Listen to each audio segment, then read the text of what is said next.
So the first artifact that I'm going to be defending today is my Juvenile Justice Inquiry Report. So in government class, we researched and explored institutions, court precedents, and the Bill of Rights. We learned about mass incarceration in the Juvenile Justice Unit. So I was doing my inquiry report mainly on the Juvenile Justice Unit. So the 8th Amendment states, excessive bail shall not be required, nor excessive bail fines imposed, nor cruel and unusual punishment inflicted. This is very important because throughout doing my inquiry report, I found that a lot of juveniles were being abused in prison. In a certain case, there was a youth who was 17 years old, and he was begging the guards that he was in pain of a ruptured appendix, and they didn't do anything, and they watched him die. In another case, 2 inmates were verbally abusing each other. They were talking smack to each other, and one of the guards ended up hitting one of the inmates, and he ended up actually being paralyzed for life. The Supreme Court case / court precedent that is relevant to my topic is the Galt case in 1967. The case was about a boy who was accused of making a nasty phone call without any clear evidence that he did it. He didn't get equal treatment, and because of that, his parents fought to the point that it was passed up to the Supreme Court. So basically, they just said that the court said that he was going to get 6 months in juvenile. I think it was in juvenile prison. Yeah, it was in a juvenile institution. That's what it was. And without even giving him a trial, so they just sent him straight there without seeing whether he really did it or not. The Supreme Court then came to the conclusion that juveniles were entitled to almost the same due process rights that are in criminal cases. In the aftermath of the ruling, the states revised their juvenile codes to guarantee the right to counsel to those able to pay for a lawyer and required appointed counsel for those who could not. This relates to my inquiry question because it allows youth and adults to have almost the same due process and be treated the same in jail. No violent treatment, and there was no cruel and unusual punishment.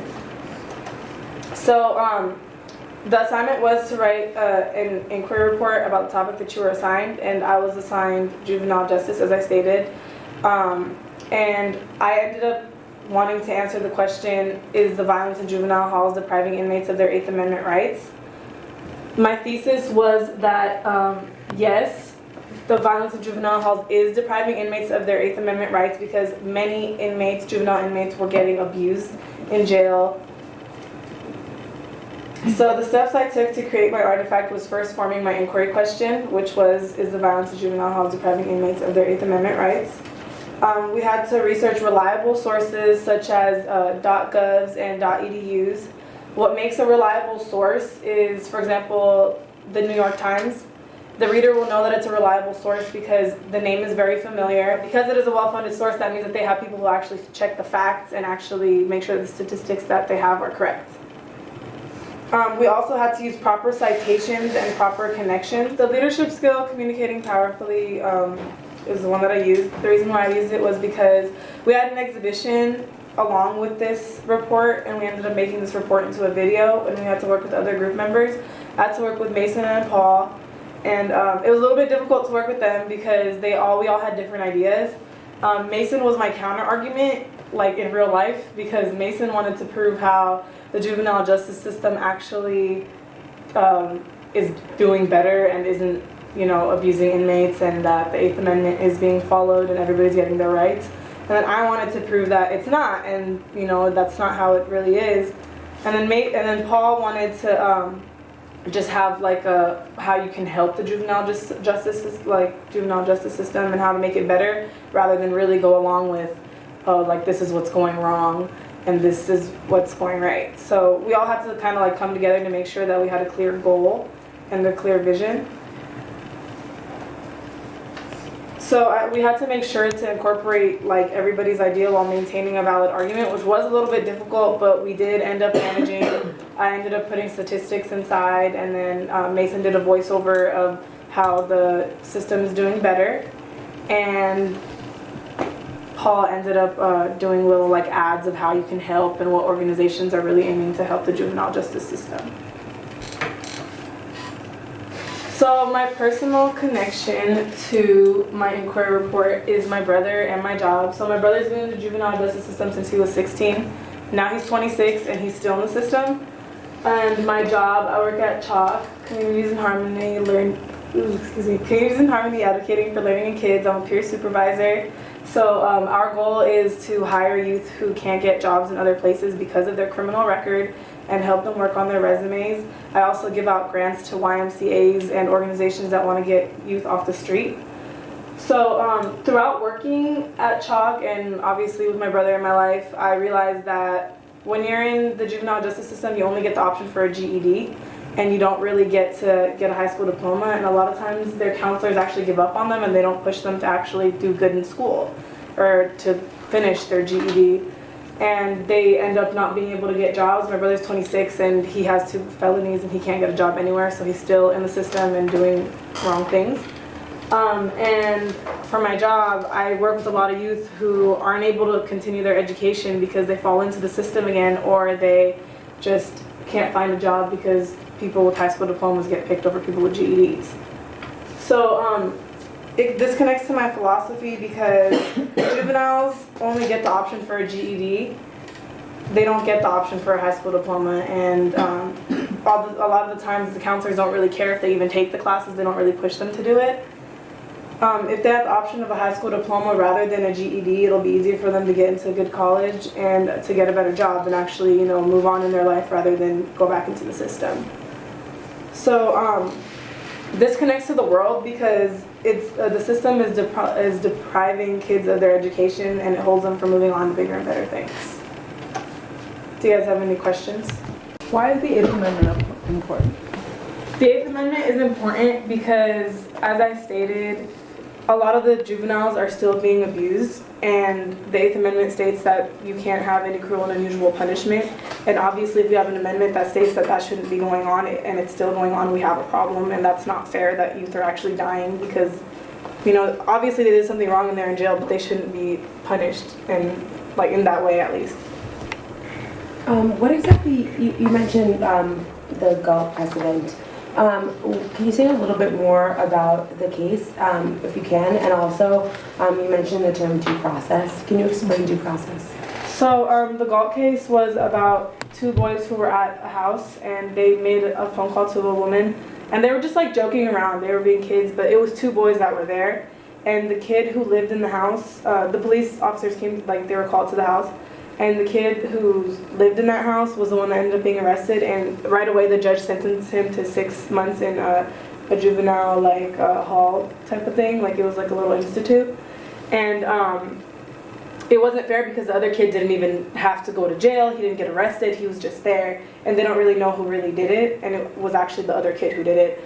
And what was your other question? What is due process? Yeah. So due process is basically when you have the right to a trial, and you're able to have a jury, and then they actually see whether or not you did it, and they actually look into it and look into evidence more. Whereas he didn't get due process because if he had a trial, they probably would have figured out that it wasn't him. So you said that the system is depriving kids of their education. Some people might argue that they're depriving themselves of their education because they made the choices to not do what they're supposed to do and ended up in jail. What do you say to those people? I think that's true. I work with so many youth who end up, putting themselves back in the same place. But if there are youth who are actually willing to work, yeah, they did make a mistake, but it's up to us to help them to move on. It's hard to move on from a place that you're so used to. If you grew up on 6th Street, you're going to be there for the rest of your life unless somebody really shows you that it's worth it to actually try and get out of that place. It's hard for them to move on if that's all they've seen all their life. You know what I mean? Unless somebody like us or our organization actually opens their eyes and actually tries to help them, and if they take that help, that's on them, and if they don't, sometimes it's not. It's their fault. It sounds like there's a lot of learning that you did in this project that applies not only to your job that you do, but your own personal life, and just an interesting topic just for youth in general. What's your biggest takeaway from this project? My biggest takeaway from this project would probably be that although I looked at it from not only government, a lens of the law. I looked at it from a personal lens. I looked at it from youth who've actually been incarcerated, and I was able to look at all the different perspectives. And my biggest takeaway was that there's so much help out there for youth who have been abused, but not all of them take it. And a lot of youth have been in jail, or excuse me, have been raped in jail, and they don't say anything about it. And like my biggest takeaway was that like we really need to try to, you know, get it out there that if you've been raped in jail, like you could actually not be in jail anymore because of that, and you could be in a safer place because of that. Like there's so many people who are still being raped in jail and they don't say anything about it. So that was honestly, like, that was my biggest thing, because it really, like, it was crazy to me that I learned that, and like it still happens, like probably as we're speaking. So My question for you is, because you work with juveniles from this particular demographic. yeah. And you talked a little bit about, you know, youth shouldn't be treated differently than adult offenders necessarily. I wanted to find out, how do you think juvenile offenders need to be treated differently in a school setting or in even an institutional setting than the general population? Like, what do you think are specific things that teachers could do to help to increase their chances of success?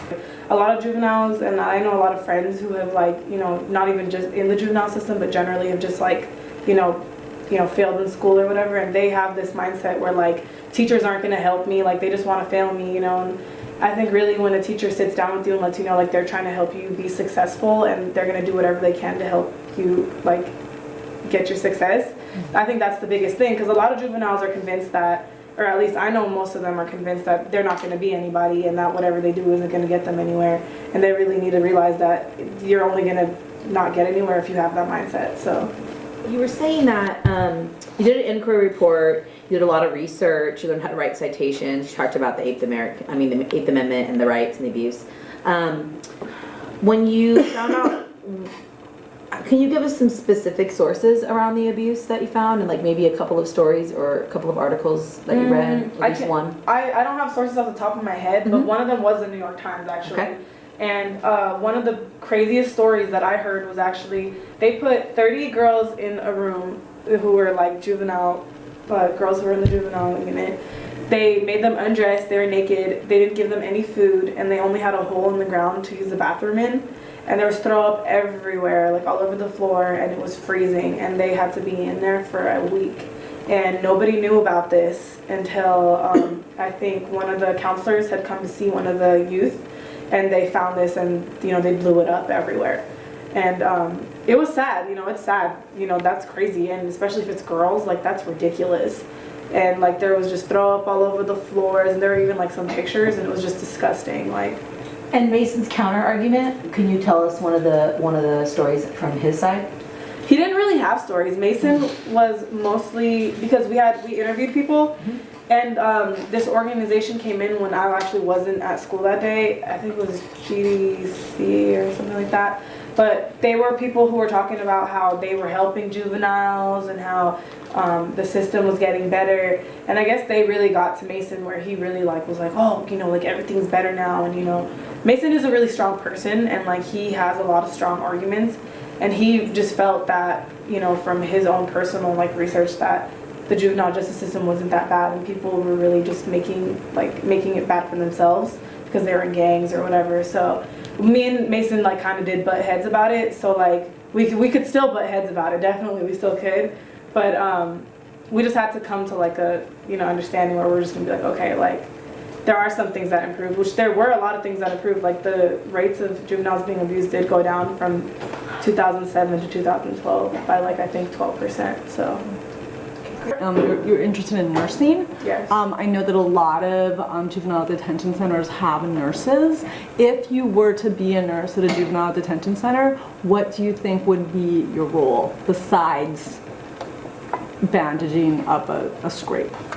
I think I would definitely get personal with my inmates, and like I would definitely like try to see like what they did, where they're coming from, and I would try to help them out as not only just a nurse that, you know, stitches up your wounds. Like I would definitely try to see like how they were doing, if they needed counseling, you know, because I know sometimes like there are just people who you feel comfortable opening up to, like, you know, like that's how I felt about Miss B and, you know, Miss Elahi. So like it was really easy for me to do that. So with certain people, so I know sometimes people really just need somebody to really just ask them like what's going on in their life, and they just need somebody to talk to. And I feel like as a nurse, like it won't hurt you to ask a couple questions to see how somebody's day is going, because sometimes that's all it takes.